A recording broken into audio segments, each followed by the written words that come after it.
Brigada Balita. Sa ibang balita na tayo mga kabrigada, tanggap tayo ng report. Itong hiling na courtesy resignation sa gabinete ng Pangulo, publiko daw ang makikinabang ayon sa Malacanang.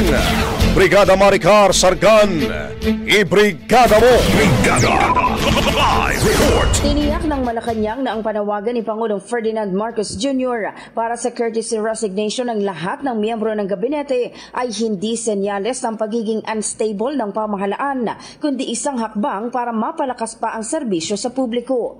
Ayon kay Palace Press Officer Claire Castro, dapat itong tingnan ng taumbayan bilang positibong hakbang dahil ipinapakitaan niya ng Pangulo na walang puwang sa kanyang administrasyon ang mga tamad at korap na opisyal. Dagdag ni Castro, mas magandang tanggapin ng publiko ang ganitong inisyatiba para mapalitan ang mga opisyal na hindi karapat-dapat sa posisyon. Hudyat na rin anya ito ng unang pasimula sa naunang sinabi ni Pangulong Marcos na magkakaroon na siya ng mabagsik na pamumuno sa bansa.